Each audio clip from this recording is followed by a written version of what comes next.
de asuntos vinculados al ejercicio de los derechos colectivos. Para esto, ustedes ya tienen la presentación disponible, no sé cómo tomen la hoja ustedes, yo lo que hacía es imprimía y de hecho les doy también la presentación que iba anotando. Pero bueno, está a su disposición. Lo importante es que tengan que estar a su disposición para que puedan estudiar y leer. Vamos a comenzar por lo básico, que es repitiendo un poco las diferencias que encontramos respecto de derechos fiscales que todos hemos visto, perdón, del derecho individual que todos hemos visto el siglo pasado, la mayoría. Y existen unas diferencias importantes que nos van a permitir desaprender lo que ya tenemos sobre el derecho sindical para hacernos de la lógica en torno a los asuntos colectivos. Para comenzar, tenemos que distinguir a los sujetos que intervienen en ambas especialidades del derecho del trabajo. El derecho individual, como es obvio, tiene por un lado a un empleador, que puede ser una persona natural o una persona jurídica, y a los trabajadores individualmente considerados. Al frente tenemos a los empleadores como persona natural o jurídica, que como ya dijimos también en la sesión pasada, podrían estar o no organizados colectivamente. Eso es también una potestad de ellos. Y lo que sí es distintivo es que al frente tenemos un grupo de trabajadores. No trabajadores individualmente agrupados, un grupo de trabajadores. Ahora veremos algunos presupuestos vinculados al ejercicio de sus derechos. Entonces, en lo que se refiere al derecho colectivo y cuestión de sujetos, el empleador puede ser único o colectivamente organizado. Pero los que sí o sí tienen que estar colectivamente organizados son los trabajadores. Es una distinción importantísima respecto del derecho individual del trabajo. Pero no vamos a repetir que les estoy dando el espacio. En lo que concierne al contenido, un trabajador y un empleador, ¿cómo se vinculan? Pasa, señorita. ¿En virtud de qué? Un contrato. ¿Que puede estar escrito o no? ¿Correcto? Sí. Existe, al margen del sistema de papel económico. Este contrato recoge los términos aplicables a la relación entre estos dos sujetos, que por supuesto no pueden ir en contra de la ley. Pueden ir encima, pueden mejorar lo que la ley establece, pero no pueden dar menos o decir lo contrario. Por lo tanto, si tenemos alguna duda sobre cómo este contrato se aplica, nos referiremos de lo que la ley indique o de la interpretación de ese contrato. Ninguna de las partes puede forzar algo en un sentido distinto, por mucho empleador que seas o por muy trabajador que seas. Lo que dice el contrato es ley entre las partes, pero solo rige esta relación laboral y emocional. No creas algo, no fluye algo por encima de este contrato, lo interpretas o lo aplicas. En el caso de, pasa señorita, el contenido de los convenios colectivos, que es el producto resultante del acuerdo entre las partes, esta sí crea derecho. Si bien el convenio colectivo también observa lo que dice la ley, porque de ninguna forma el convenio colectivo puede desnaturalizar o inobservar lo que la ley señala, construye por encima, con efecto, representados del sindicato. Y ya veremos más adelante que no solo son los afiliados, en algunos casos son todos los trabajadores. Entonces, este instrumento o este instrumento que se ve convenio colectivo tiene naturaleza normativa porque va más allá o incluso puede irrogarse facultades que en un contrato no vamos a identificar. ¿Ok? Luego, en el caso del conflicto, que se podría presentar en el marco de una relación individual, que es más o menos lo que señalaba antes, el contrato se aplicará, se interpretará o se resolverá, exclusivamente con efecto para las partes. Mientras que en lo que concierne el convenio colectivo, por un lado vas a reglamentar cosas y por otro lado vas a resolver un conflicto que se presume existente entre la colectividad de trabajadores y el empleador. Y por último, la finalidad del contrato o de la relación laboral individual es el intercambio económico por salario. Yo trabajo, tú me pagas. En el caso de la colectividad no existe para que exista un pago. El pago ya está garantizado por el solo hecho de que existe una relación laboral.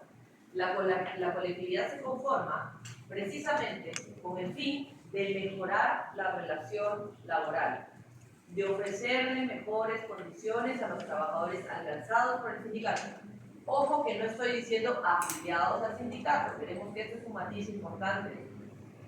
Todos los trabajadores alcanzados por el convenio colectivo o por la representación del sindicato van a mejorar o deberían aspirar a mejorar sus relaciones laborales. Eso por un lado. Por el otro lado, la existencia del agente colectivo nos va a permitir fiscalizar que el empleador esté respetando los derechos de los trabajadores, donde tiene un rol valioso, que veremos pues si se ejecuta con esa ley. Ahora hablemos de autonomía colectiva. ¿Alguien quiere comentarme un poco sobre lo que entiende por autonomía colectiva? ¿A qué se puede referir? Lo desprendemos de algunas de las lecturas. Sí, señoría. Lo más fuerte que puedo porque lo tienen que escuchar. Bueno, según la lectura que habla precisamente sobre la autonomía colectiva, puedo constatar que menciona que es la capacidad que tienen estos colectivos para poder autoorganizarse, autorregularse y también ejercer sus propios medios de expresión o de autoacción, que podríamos hablar en este caso de la huelga. Muy bien, una completa respuesta. Gracias. ¿Tiene su apellido? Sandoval. Sandoval. Señor y señorita. A su vez también podríamos relacionarlo con ese tema del tipo de que mencionó la clase pasada, justamente, específicamente con la parte de la organización sindical, porque se requiere autonomía colectiva para en primer lugar poder organizar de una forma que llegue a beneficiar el interés social de los trabajadores en el... Sí, es un muy buen enlace. O sea, lo que usted refiere es que esto es un presupuesto. ¿De acuerdo?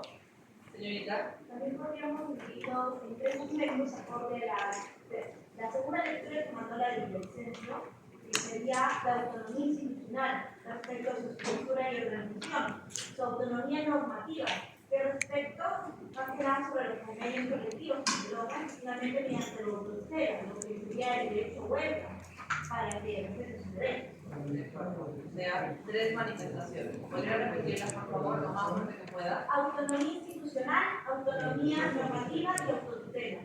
De acuerdo, muchas gracias. Señor, ¿me puede decir su apellido, por favor? Rojas. Rojas, gracias.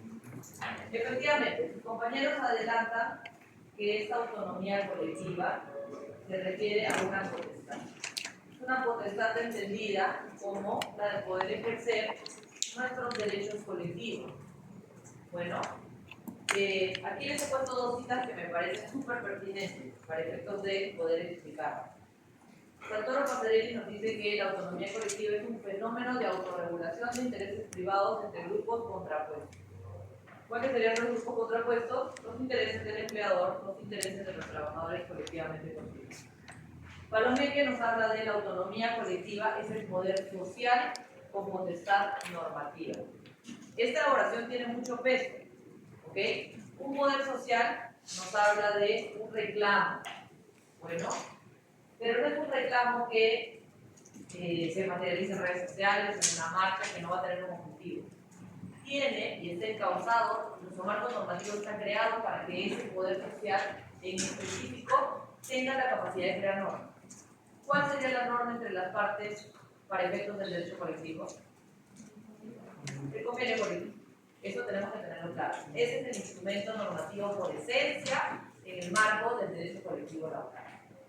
Esta es una facultad inherente a los grupos profesionales para crear normas jurídicas con eficacia vinculante que, sin emanar del Estado, resultan relativas al derecho jurídico. ¿Qué quiere decir esto? No necesitamos una ley que diga que nuestro convenio colectivo es válido cada vez que lo suscribimos. La ley ya dice que una forma en virtud de la cual podemos negociar con el empleador y resultar en un producto normativo de ese convenio colectivo ya es suficiente para que en la eventualidad de cualquiera de las dos partes lo quiera desconocer, pueda ser forzada a cumplirlo y acudimos a cualquier juez. Es como un título ejecutivo. El juez no va a entrar a revisar. Oye, pero a mí me parece que este sindicato es bien abusivo. Ha pedido 5 horas de aumento diario. No, 3 le voy a dar. No, eso no va a ser.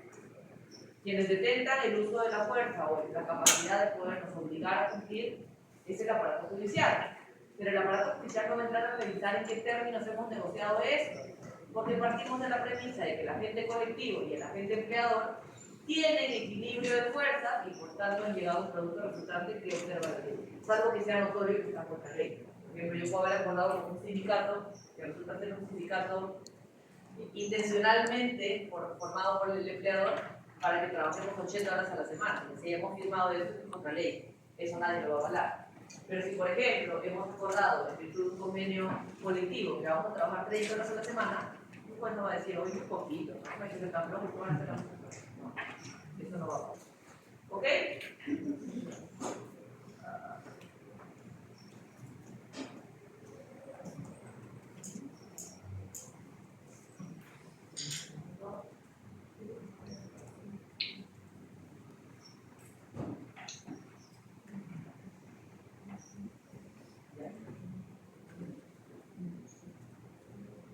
Premisas de la autonomía sindical. ¿Alguien me quiere ayudar a desentrañar a qué se refiere esto? ¿Qué puede suponer que hablemos de premisas para la autonomía sindical? ¿A qué les suena? Sí, señor. Aquellos elementos que lo conforman. Perdóneme. Aquellos elementos que conforman la autonomía sindical. Los requisitos. Sí. Dígame su nombre. ¿Su apellido, señor? Ortiz. Señor. Podría ser un presupuesto que se requiere para que se implemente la autonomía También. sindical. Ok. También podrían ser los principios que lo rigen. Ok. ¿Alguien más? Sí, Puede ser una capacidad para que los sindicatos puedan organizar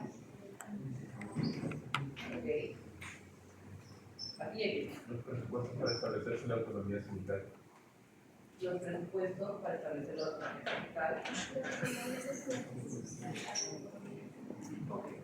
Sí, señor. ¿Cuáles son los requisitos de existencia? Sí. Más o menos todos hemos dicho la misma palabra. ¿Te acuerdas de mi apellido? Monteverde. Luis. Claro. Ok. ¿Ya está? Ok. Efectivamente, un presupuesto. Que sea una premisa de algo quiere decir esto es lo mínimo que debe existir para que estemos hablando propiamente de autonomía sindical. De eso se trata. Entonces, el primer presupuesto, o digamos el núcleo duro de esto, es un poco brilloso, ¿no? O se viene por atrás. ¿Sí? ¿Todo se ve bien? ¿No se está viendo? Ok. La primera premisa de la autonomía sindical, que es un requisito inescindible e ineludible para que estemos hablando propiamente de autonomía sindical, es que existe una causa necesaria. Casi que en la existencia del derecho laboral podemos presumir que existe una causa necesaria que se funda en el hecho de que la relación laboral con los individuales es inequitativa. La distribución de las fuerzas no es equivalente. Y en esa medida hace sentido que encontrar un refuerzo que equilibre esas fuerzas vuelve una causa necesaria del conflicto social. ¿Por qué también puede existir conflicto social en el marco del derecho laboral? ¿Qué se les ocurre? No les estoy diciendo temas específicos, no algo un poquito más abstracto. ¿Qué pasa si nos llevamos muy bien con nuestro empleado? No hay ningún conflicto social. ¿Sí? No habría necesidad de que haya derecho laboral colectivo si fuese. Ok. ¿Me puede repetir la pregunta? Sí. Digo que, ¿cuál creen que puede ser el conflicto social por excelencia que fluya del derecho laboral? ¿Por qué en el derecho laboral estamos pensando que hay un lado versus otro lado? ¿Y por qué no somos todos amigos, que no va bien? ¿Por qué? A ver, señor y señor, y después voy para acá. Porque en un ambiente laboral no tienes amigos, no siempre hay una política utópica, es más un beneficio. Yo trabajo para ti por cierta cantidad de horas, 8 horas, pero yo también quiero pedir, bueno, en caso seamos un sindicato, se crea un sindicato porque hay prácticas que nos perjudican a nosotros como trabajadores. Por eso siempre va a haber como un encuentro o roces entre el empleador y el empleado. Ok, pero supongamos que no hay prácticas que son indebidas. Simplemente la relación laboral transita con normalidad. ¿Cuál podría ser esta causa necesaria? Podría ser la confianza. Existe una cultura de confianza siempre en el centro laboral, ¿no? De parte del empleador. Ok, entonces desde empleadora se le... A ver, señorita y después... Bueno, porque es en torno a todo eso, por ejemplo, digamos que trabajan en una empresa donde tal vez el aire acondicionado se malogró o todo eso, entonces sindicato, todos como que se unen y llegan a un acuerdo para que la persona que represente manifieste la incomodidad de los trabajadores, en un acuerdo de cómo se puede arreglar todo eso directamente con la empresa. Ok. Voy a precisar un poquito más mi pregunta. Ahora le quiero desarrollar mi pregunta. Mi pregunta pasa por eso. ¿Por qué presumimos en el marco del derecho laboral el conflicto entre las partes es como una condición innata?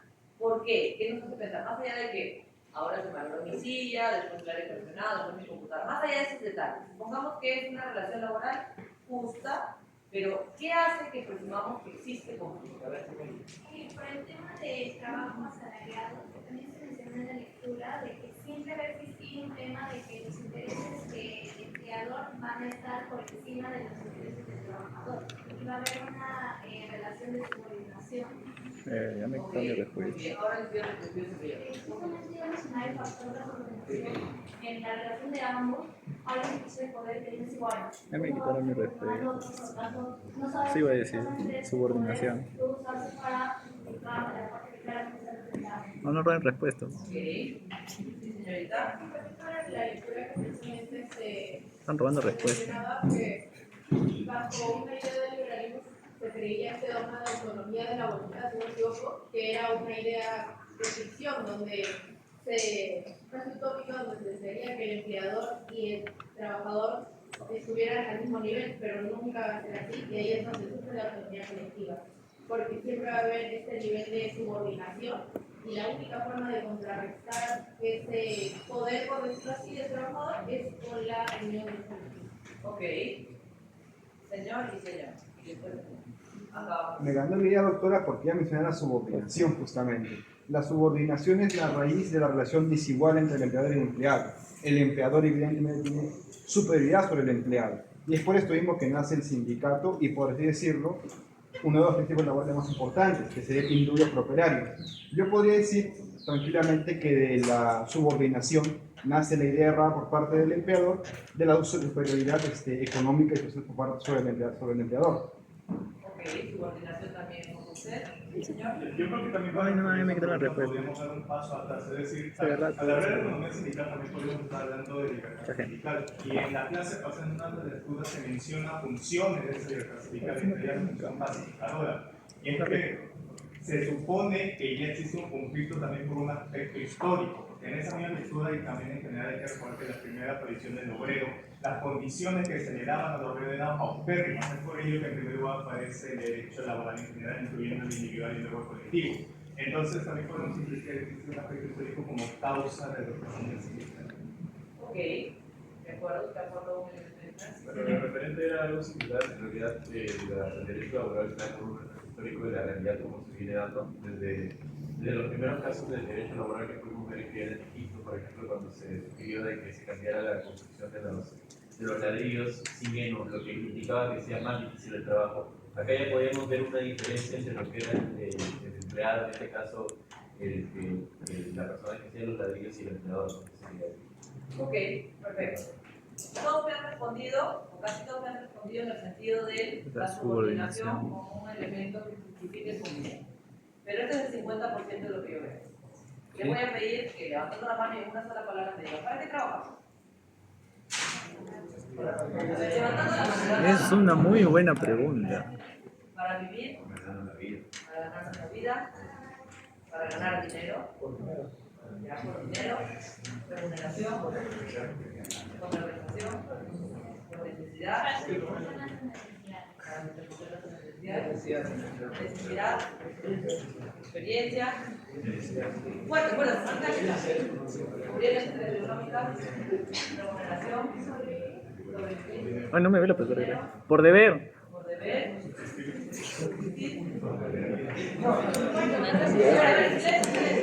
A ustedes los hemos escuchado, escuchemos todos. Así funciona la sociedad. Así funciona la sociedad. ¿Cómo es? O sea, todos ustedes son unos materialistas de lo peor. Nosotros trabajamos con la plata. Yo dije por deber, no están materialistas. Chicos, tenemos que ver El cosas. Israel. Desarrollo personal. Ustedes no han escuchado la frase de que cuando uno trabaja en lo que le gusta es como si no estuviese trabajando. Sí. A eso tenemos que mirar, ¿no? Naturalmente trabajamos para subsistir como primer paso. No todas las personas trabajan para subsistir. Ojalá algún día todos nos encontremos en ese momento en el que trabajamos porque nos encanta trabajar, porque nos sentimos útiles, porque cumplimos objetivos personales y profesionales, porque queremos demostrarnos algo, por otras razones, pero sin duda lo que ustedes han mencionado, fundamental es por el ingreso. Ya sea que necesites ese ingreso para sobrevivir o que necesites ese ingreso para ahorrar o lo que sea, es parte de la relación laboral. Yo no estoy fastidiando, por supuesto, con ese tema, pero el 50% que creo que les faltó fue por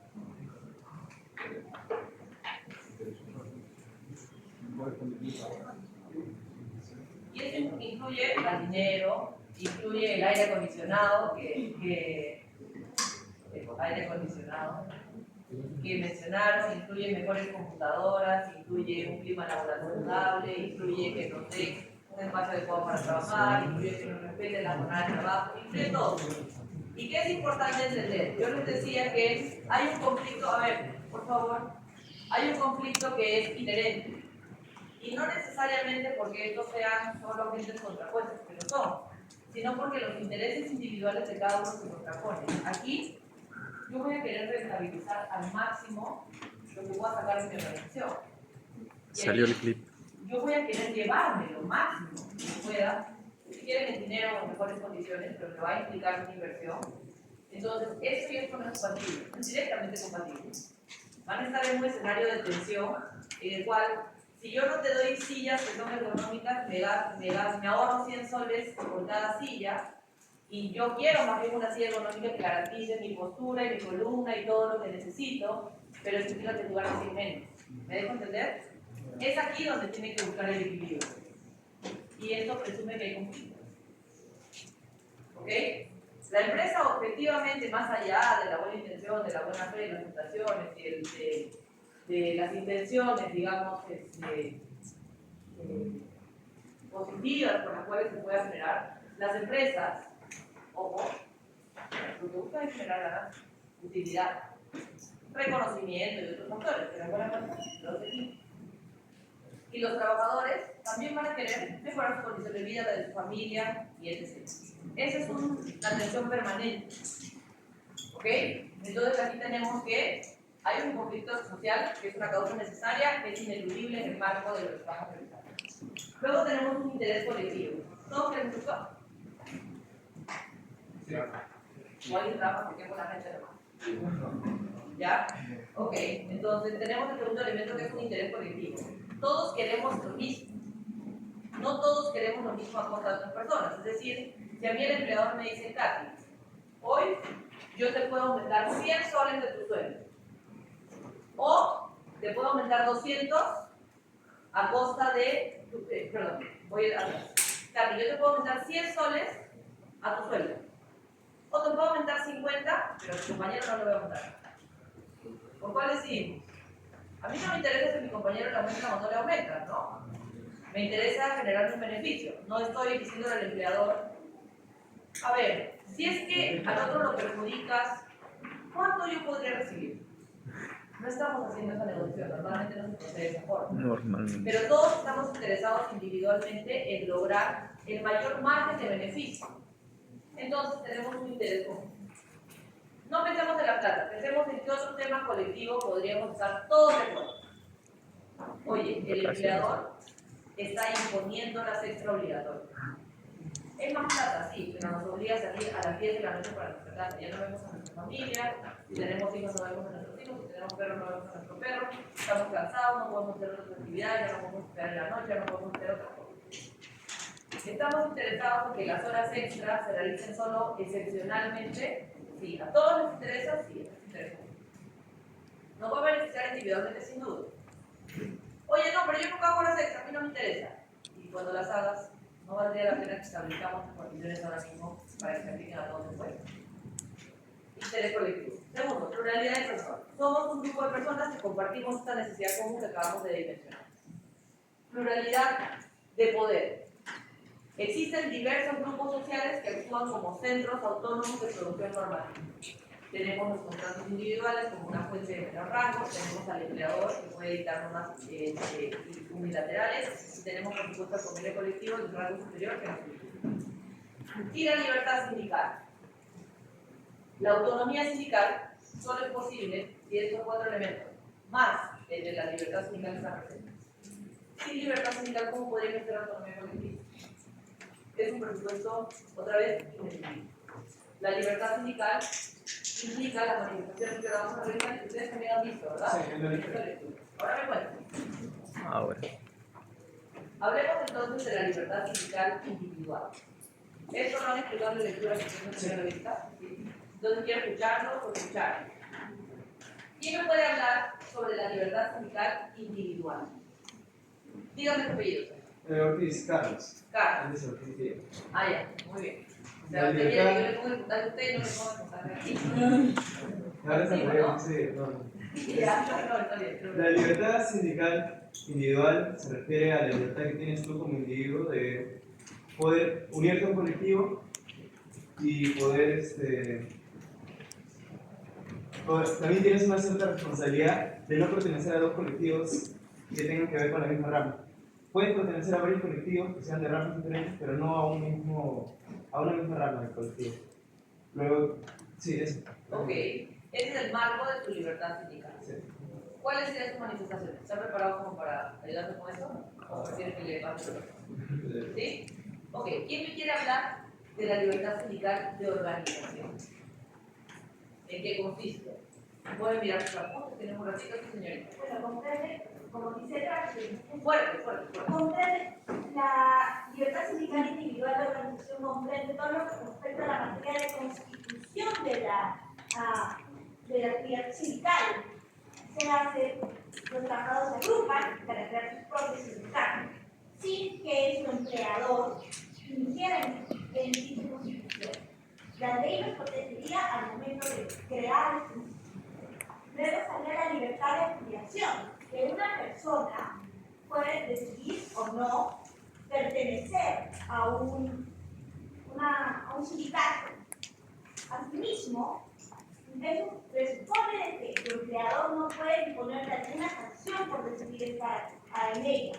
Cabe resaltar que la libertad de constitución y la libertad de afiliación constituyen 2 vertientes, que sería tanto la positiva como la negativa. La que es constituir, afiliarse y también realizar actividades, pero no se No, la de actividad no es la pero negativa. también el mismo el trabajador está en la potestad de decir, yo no quiero hacer esto, yo no quiero constituir, yo no quiero afiliarme y yo no quiero realizar ninguna actividad. Efectivamente, lo que menciona su compañero es correcto. Ahora le doy la palabra. La libertad sindical individual de organización nos habla de la posibilidad que tenemos de constituir o no sindicatos, federaciones, confederaciones y demás. Cuando habla de sindicatos, entiéndase que son todas las formas posibles. Y la libertad de afiliación también implica que yo puedo decidir afiliarme o no afiliarme. De repente ustedes se preguntarán, Katy, pero ¿quién te podría obligar a afiliarte o a constituir? ¿Quién creen ustedes que me podría obligar? El trabajador son compañeros. ¿Por qué, señor? Bueno, si nos vamos a un caso específico, por ejemplo, en el tema de la construcción, muchas veces los trabajadores que están afiliados son los primeros en ser contratados, ¿no? Y cuando de una manera u otra ellos reciben sus honorarios, los mismos compañeros de trabajo o personas externas del mismo sindicato pueden venir a ejercer de alguna manera una presión para que pertenezcan a la organización. Es un muy buen ejemplo. De hecho, es un sector muy politizado y en el que el uso de la fuerza y la presión se exhibe con bastante normalidad. Normalidad no quiere decir que yo esté de acuerdo, estoy diciendo que es lo que pasa. Efectivamente, en el sector de construcción civil es muy notorio que se insista por la afiliación efectiva. Los trabajadores de construcción civil, al ser un sindicato de rama de actividad, van a lograr acuerdos que benefician a todos. Pero si no todos están afiliados, ¿quiénes son los que sostienen al sindicato? ¿Los afiliados o los no afiliados? Los afiliados. En consecuencia, la presión va en torno de que ejerzas libre y voluntariamente tu derecho a afiliar. El tema es que no están libres ni voluntarios, ¿no? Si no estás en la nómina de trabajadores que postulan para la contratación, que comienzan a hacer ejemplos de guerra sucia, que comienzan a afectar el clima laboral interna, entre otros, pues estas situaciones pueden generar ese efecto. Entonces, esas son las dos manifestaciones de la libertad individual de organización. ¿Quién me puede hablar de la libertad individual de actividad? Sí, señor. Bueno. Cuando una trabajador derecha sindical quiere tratar de participar dentro de por eso hay una inicio de actividades sindicales. ¿Cómo que podría ser? Por ejemplo, hay votos y votos, ¿no? Del trabajador dentro de la sindical. Ok, gracias. En la lectura mencionan un presupuesto sobre la libertad colectiva pero orgánica, es decir, aquella facultad, se podría decir, de poder realizar actividades propias del sindicato como organizarse. No, en el de actividad. Ah, ya. Ok. Actividades propias del sindicato. Claro, es la libertad individual sindical orgánica. Ah, ya, colectiva, le digo. Ah, ya. O sea, hacer actividades propias del sindicato como constituirse, afiliarse, elegir sus órganos y todo eso, sin la necesidad necesaria de que tengan personalidad jurídica antes de que puedan inscribirse y todo eso. De acuerdo, efectivamente es un ejemplo de contextos en los cuales se podría ejercer esta libertad sin ninguna limitación. Elaborar estatutos y escoger sus representantes. Efectivamente, pero esto creo que entraría más en la colectiva. En la individual, es como mencionan sus compañeros, es más bien de qué puedo hacer yo como sujeto individualmente considerado que impacte en el ejercicio de nuestra libertad sindical. En la colectiva sí vamos a encontrar esto, ahora justo lo vamos a encontrar. Ok, señores, la libertad sindical colectiva de organización, ¿quién me la puede explicar? Piensen Eso está. ¿Nadie? ¿No? A ver, vamos a hacer una pregunta. La libertad sindical colectiva ya presume que estamos hablando de un agente colectivo para comenzar. ¿Cómo este agente colectivo puede libremente organizarse? ¿A través de cuáles manifestaciones? La primera es la libertad de reglamentación, que es lo que ustedes mencionaron. Los sindicatos delimitan los términos que van a regir la relación con sus afiliados, su propia constitución, las reglas para que alguien pueda postular, las reglas para que alguien pueda ser sacado del sindicato inclusive, el pago de las cuotas y demás, a su libre criterio. No existe ningún artículo que nos diga hasta cuánto le puedes cobrar de cuotas sindicales a tu afiliado. Tampoco existe ningún artículo en la Ley de Relaciones Colectivas de Trabajo, por reglamento, que nos diga cuáles son las razones por las cuales tú puedes afiliar a alguien, ni cuáles son los criterios que debes aplicar. Por supuesto, la discriminación no aplica, ¿no? Pero yo podría poner, por ejemplo, que mi sindicato es solo para trabajadores obreros y el empleador no podría decir me están discriminando a los administrativos, ¿no? Yo tengo perfecta libertad de regular los términos que van a regir mi relación laboral. Mi relación sindical, perdón. Yo podría decir que un afiliado que no paga 3 meses consecutivos su cuota sale del sindicato. Y eso es algo que perfectamente podría ejecutar. No estoy votando a la empresa, me estoy sacando mi organización. Yo he hecho mi club y yo estoy estableciendo los criterios que van a regir esta relación. Esa capacidad la tienes, producto de la libertad sindical, colectivamente ejercida. Ninguno de los trabajadores que se han sentado a organizarse para conformar este sindicato tiene más derecho que los demás para efectuar estos términos. Se tiene que concertar. Tenemos que estar de acuerdo, mayoritariamente por lo menos, en que estos serán los términos que rigen a la organización sindical. Normalmente esto se lo reserva el grupo de trabajadores que gestan el sindicato, ¿no? Porque tienen que comenzar de un lado. Y los que se van afiliando los ratifican con su aceptación. Luego tenemos la libertad de representación. Nosotros determinamos quiénes de los trabajadores afiliados al sindicato serán los que nos representen frente al empleador. El empleador me puede decir, no, tienen que venir acá a negociar conmigo los más antiguos del sindicato. No. Yo puedo elegir a alguien que sea recién afiliado y que sea un crack exponiendo. Otro que sea un crack manejando cifras. Y otro que sí tiene mucho tiempo en la organización y por lo tanto impone respeto respecto a eso. ¿Listo? Esos criterios para poder elegir quién nos va a representar, no quién va a decidir por nosotros, porque las bases ratifican la competencia de estos agentes. Las bases son todos los trabajadores afiliados. Pero ¿quién nos va a representar? ¿Quién va a ser nuestra cara visible? La decía el sindicato. Sí, señor. Bueno, al momento de constituirse, ya los compañeros van a determinar sus pasos. Somos una organización sindical. O sea, En el momento que cuando se están constituyendo, ya parece que fueron una asociación. sí puede tener una equivalencia. Como decía su compañero antes, no necesitas una personería jurídica para poder funcionar como sindicato. ¿Quiénes fiscalizan los sindicatos? Bueno, mira, no es frecuente, pero un trabajador que se siente afectado por su propia organización sindical podría también recurrir a la FONAFIL para que haga esa fiscalización.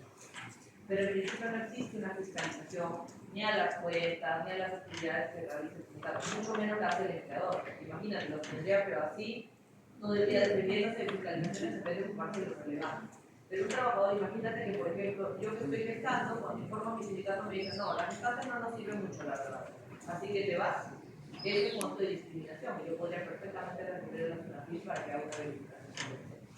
Ese es su constitución, pero no es un agente de fiscalización permanente ni continua. Ahora, si tu duda pasa por quién verifica que se cumplan los requisitos para conformar un sindicato, eso tiene que inscribir el Ministerio de Trabajo y el Ministerio tiene que dar cuenta de que cumple con el número mínimo de trabajadores que tienen estatuto y demás. Pero es una vez que ya. Pero esa debería no hay una fiscalización permanente de los sindicatos. No hay. Y hace un poco de sentido, o sea, entiendo que lo veas con duda o con inquietud, pero imagínate que yo soy un sindicato. Me formo en un país en el cual el 80% de las empresas tienen menos de 20 trabajadores. Eso quiere decir que cada 8 de 10 trabajadores no va a poder ejercer su derecho colectivo. Tienes la suerte que estás dentro de ese 20% que sí, porque tienes por lo menos el número mínimo para constituir.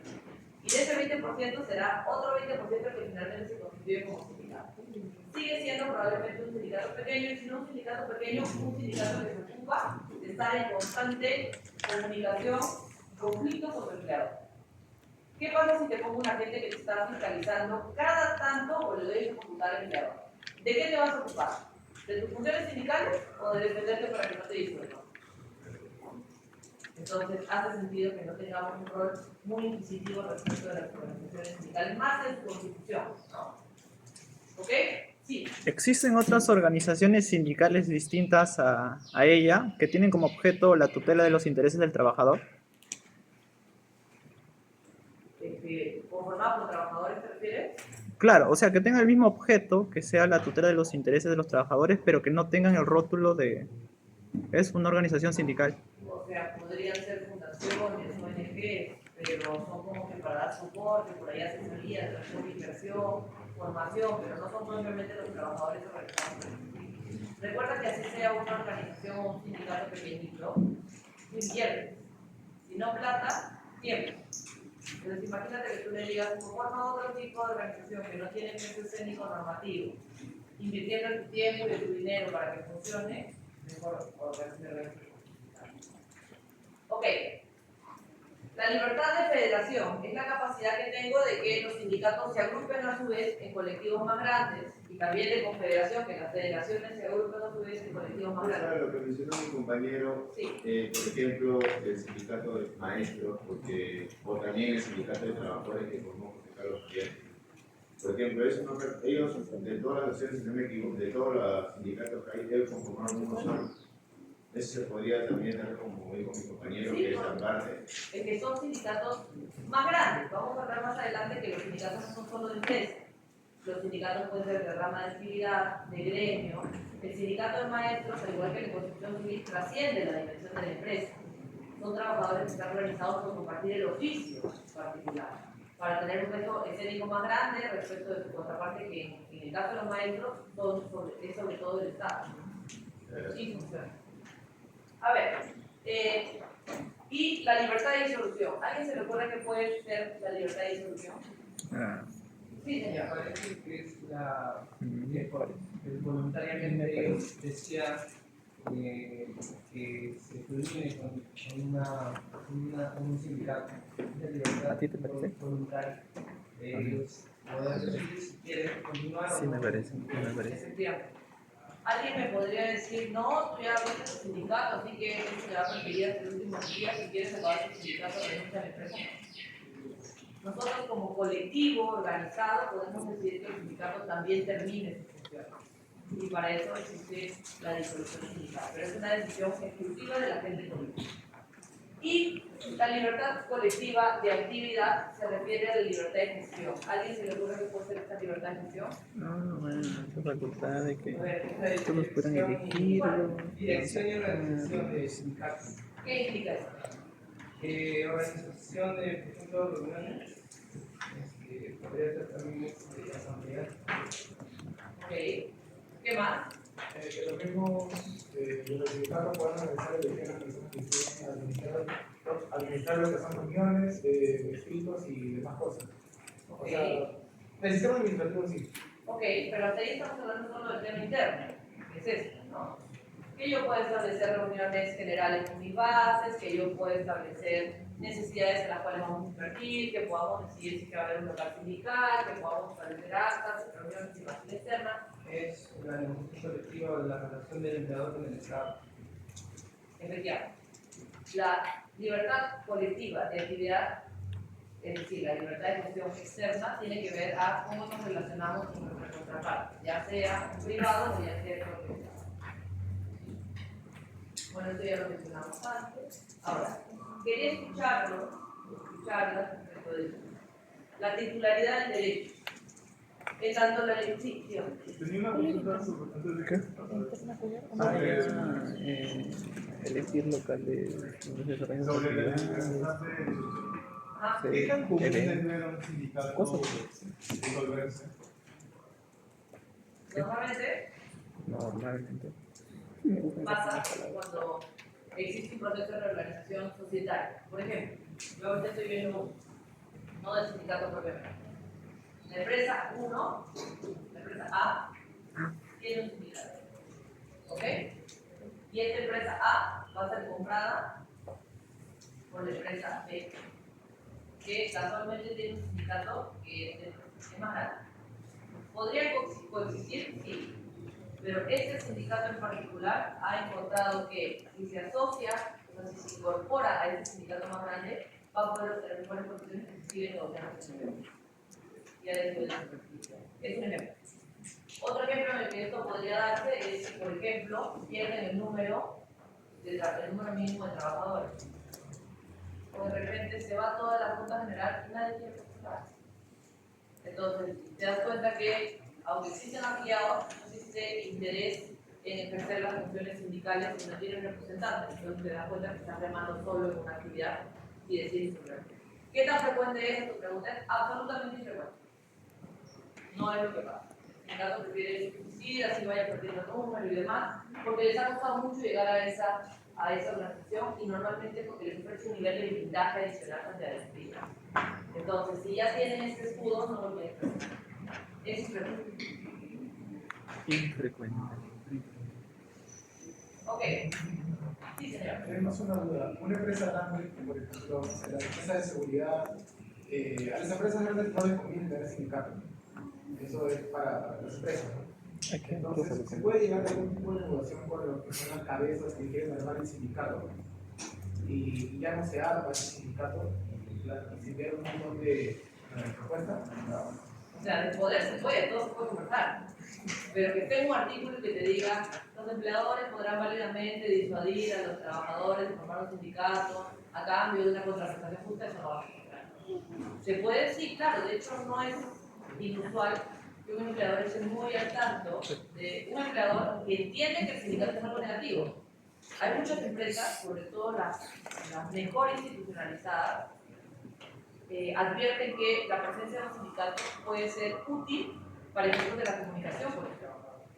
Y lo usan como aliado, reconocen que tienen intereses contrapuestos, pero lo usan como aliado para canalizar las iniciativas que son justas, porque son razonables. Pero no ocurre.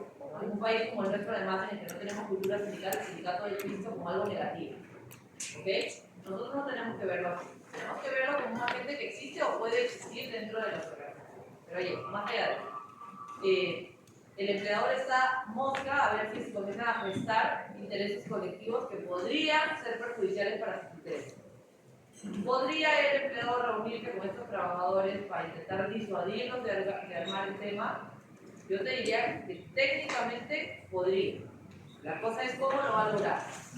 yo voy a impedir que ejerzas los derechos colectivos tuyos y los de tus compañeros, a cambio que yo te pague, eso no suena muy bien, ¿verdad? No, pero pasa. Otra cosa puede pasar, no estoy diciendo que deba pasar ni que no pase. Otra cosa es, ¿por qué quieres formar tu sindicato? Porque no se está respetando la jornada, porque se están pagando tarde los sueldos, porque no hay seguridad y salud ocupacional dentro de la organización. Lo arreglamos. Danos un mes para resolver ese tema. Y que los que están intentando formar el sindicato se den cuenta de que tanto los conflictos principales que los iban a llevar a conformar el sindicato ya no están, no se hace necesaria su presencia.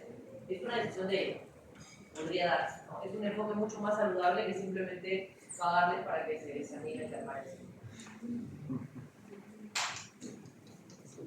Ahora, les decía que quería conversar sobre este tema. Antes cuando estaba preparando esta clase, me fui a escuchar, si quieren búsquenlo, es un video cortito, creo que es de 14 minutos.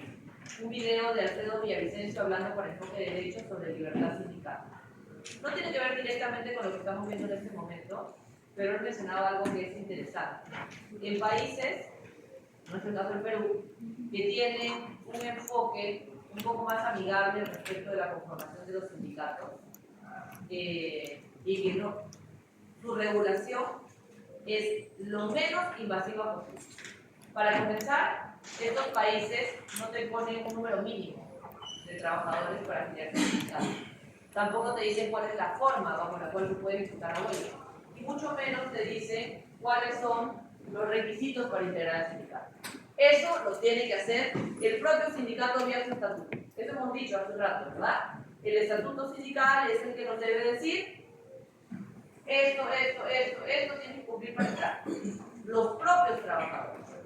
Pero si no nos dice la ley, no está generando más bien un obstáculo adicional para la afiliación. Vamos a presentar los requisitos para que ustedes me digan qué opinan. Sí. Salud. Restricciones que emanan de requisitos para integrar sindicatos. 2.1. Haber esperado el periodo de prueba.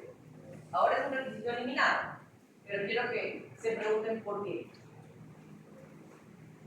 ¿Por qué ese requisito puede ser excesivo?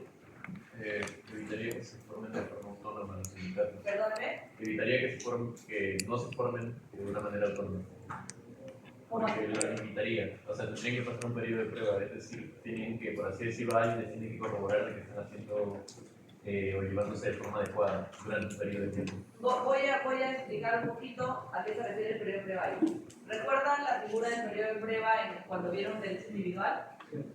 ¿En qué consistía? ¿Quién me puede explicar? Durante un tiempo determinado, por la ley, se tiene como un mecanismo el empleador para poder despedir al empleado sin tener todas las consecuencias. ¿Alguien más quiere complementar lo que dice su compañero? Diego, ¿verdad? Carlos. Diego, Carlos, perdón.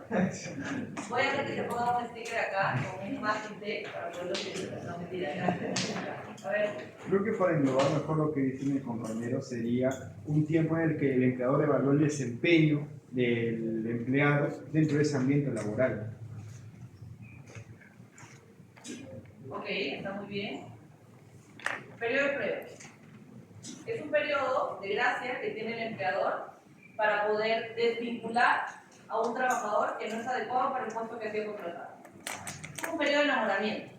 ¿Ok? En este periodo de enamoramiento, los trabajadores ordinarios tienen hasta 3 meses para ser evaluados por su empleador sobre la idoneidad.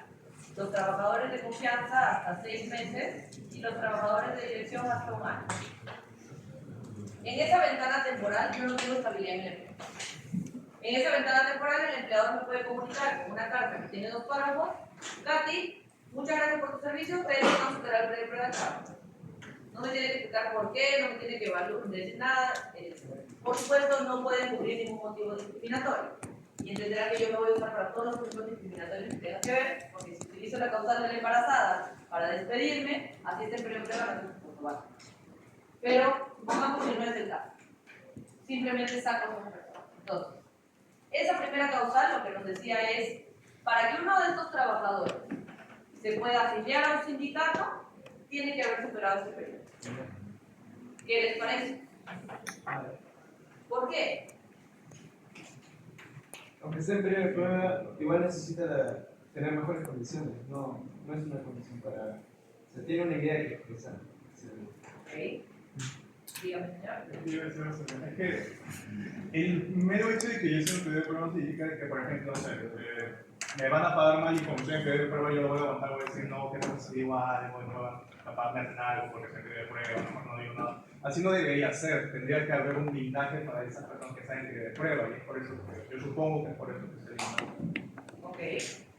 A pesar de estar en periodo de prueba, se cumplen con los elementos constitutivos de una relación laboral, la subordinación y la prestación de servicios. Por lo tanto, yo podría pensar en derechos colectivos también. Por tanto, es una relación laboral.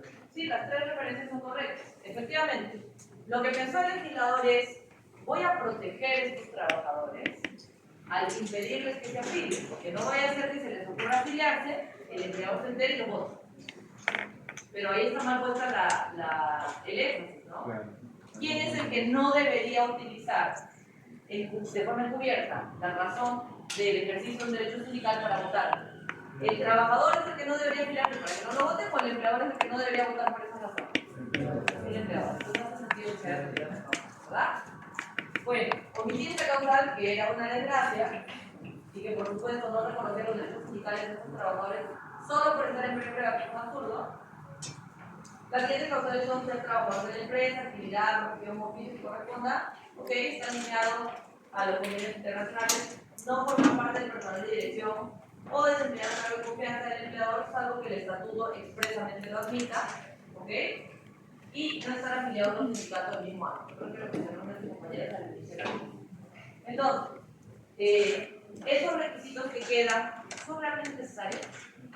¿Creen ustedes que deberían estar en una norma? ¿Debería ser algo que lo establezcan los estatutos?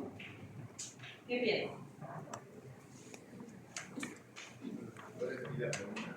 Sí, mi pregunta es, ¿creen que estos requisitos deberían haber sido emanados por la ley o es algo que debería fluir de la propia organización colectiva?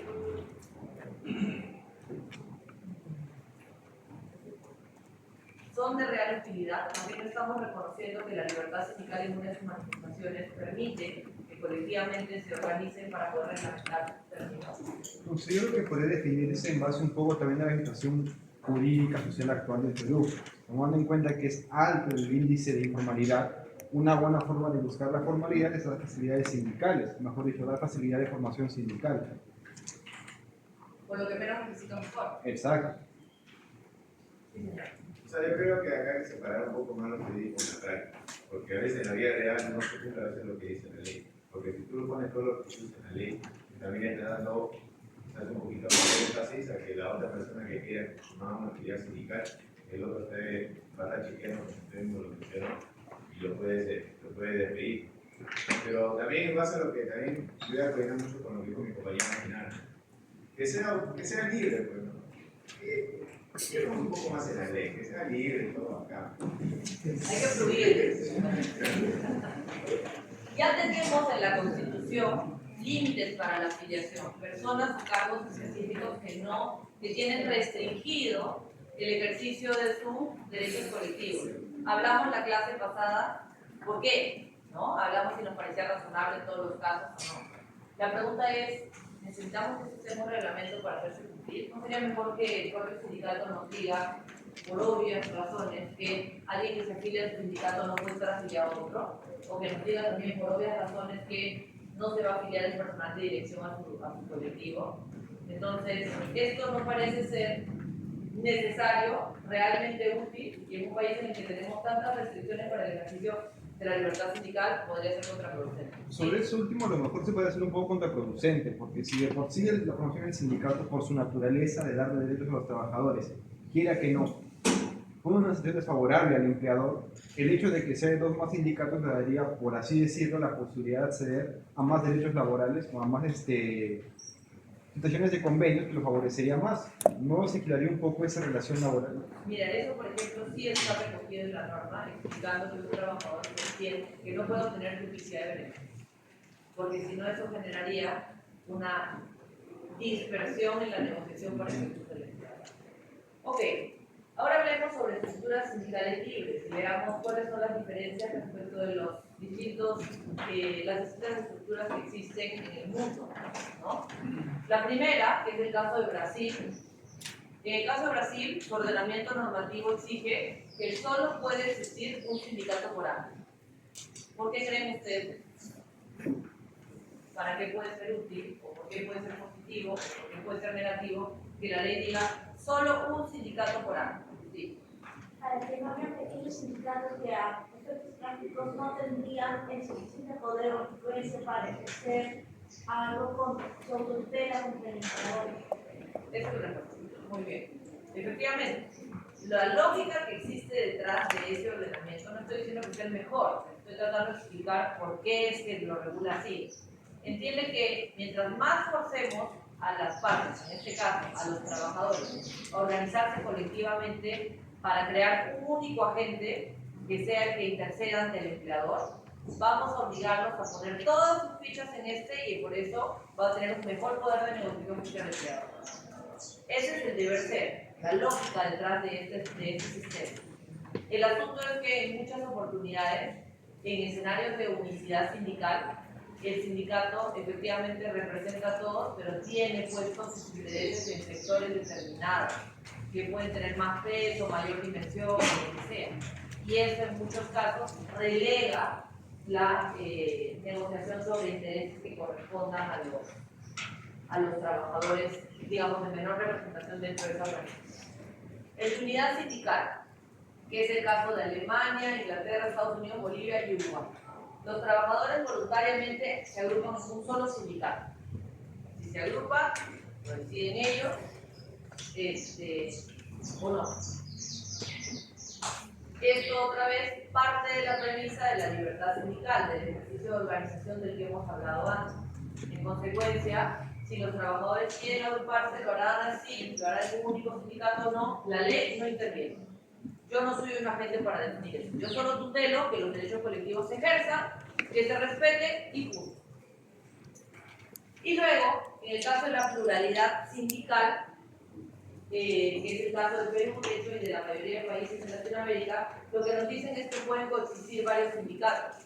Y ahí tenemos estructuras como esta, en las cuales una empresa de 500 trabajadores puede tener un único sindicato fuerte de 300 que representa a todos, porque es mayoritario, o también puede pasar que esa misma empresa, vamos a ponerla acá, de 500 trabajadores, tenga muchísimos pequeños sindicatos que a lo mucho llegan a 50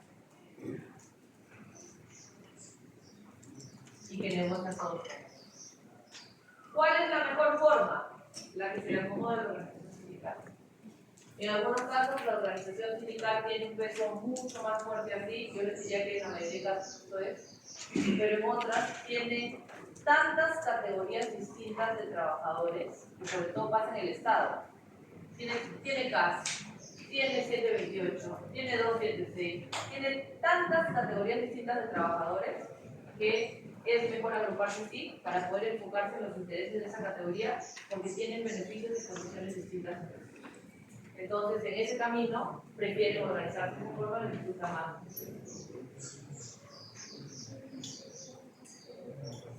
Ahora, hablemos sobre las formas bajo las cuales se pueden constituir los sindicatos. ¿Alguien me puede hablar de esto? Los sindicatos de empresa, de actividad, de gremios, de oficios. ¿Lo han revisado? Sí. Perdón, señorita, antes de que hable. ¿Quién puede dar lectura a este artículo en voz alta para que todos entiendan? ¿Completo? Completo. Necesito que todos presten atención, si no lo han leído, antes de que intervenga su compañera, quiero que por favor lo escuchen. Este artículo es sumamente importante, lo que concierne a estructura. Adelante, señor. Fuerte y claro. Los sindicatos pueden ser de empresa, trabajadores de diversas profesiones, oficios o especialidades que presten servicios para un mismo empleador, de actividad, trabajadores de profesiones, especialidades u oficios diversos de dos o más empresas de la misma rama de actividad, de gremio, trabajadores de diversas empresas que desempeñan un mismo oficio, profesión o especialidad, y de oficios varios, trabajadores de diversas profesiones, oficios o especialidades que trabajan en empresas diversas o de distinta actividad, cuando en determinado lugar, provincia o región, el número de trabajadores no alcanza el mínimo legal necesario. Ok, muchas gracias, señor. Ahora sí, señor. Bueno, como el propio artículo lo menciona, ¿no? En primer lugar tenemos el sindicato de empresas, que la característica principal es que estos trabajadores estén bajo una misma cabeza, es decir, bajo un mismo empleado. Ahora, es de actividad, donde la característica que yo puedo resaltar es que todos los trabajadores pueden ser de distintas profesiones o oficios, pero bajo una misma rama de actividad. Por ejemplo, ¿no? Todos los trabajadores de empresas de construcción civil. Y esta característica de una misma rama creo que no es una característica del trabajador, sino de la empresa. Ahora, de gremio, es saber si sobre el trabajador, ya que para constituir un sindicato de gremio todos deben pertenecer al mismo oficio o profesión, y de oficios varios cuando, como dice ahí mismo, no hay en un lugar, región, provincia, no alcanza el número suficiente según la ley para constituir otro tipo de sindicato, como podría ser de gremio de actividad, entonces se unen en uno solo, así sea distintas profesiones, oficios, empresas De acuerdo, muchas gracias a los dos. Vamos a repetir, por favor, tomen nota de esto sí es muy importante. El compañero lo ha hecho súper bien, no tengo nada que corregir, vamos a tratar de parafrasearlo. El sindicato de empresas parte de la premisa de que los trabajadores tienen una misma contraparte, un único empleador. En el segundo caso, tenemos el de actividad. Los trabajadores, que pueden ser de la misma o de diversa profesión, tienen como contraparte común a varias empresas del mismo sector. Vamos a pensar, en el caso de minería, lo hablamos en la primera clase, si no me equivoco. ¿Quiénes le brindan servicios a empresas mineras? Los propios trabajadores mineros, las contratistas que pueden encargarse de la limpieza, de la seguridad, de los explosivos, del mantenimiento de maquinaria, de lo que sea. ¿Tenemos profesiones distintas? Sí. ¿Pero qué tenemos en común? Que todos nosotros prestamos de una forma o de otra servicios para el sector minería. ¿En serio?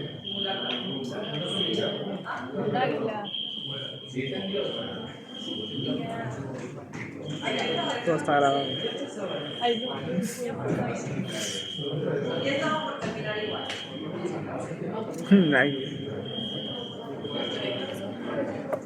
Ok, seguimos. A ver, los últimos minutos que nos quedan. El desempeño tiene que ver con que los que nos vamos a afiliar para tener al frente a nuestros agentes negociadores, a los empleadores, todos nosotros tenemos en común que somos de la misma profesión. Ejemplo, construcción civil. Ejemplo, maestro. No sé si ustedes han visto las marchas de maestro.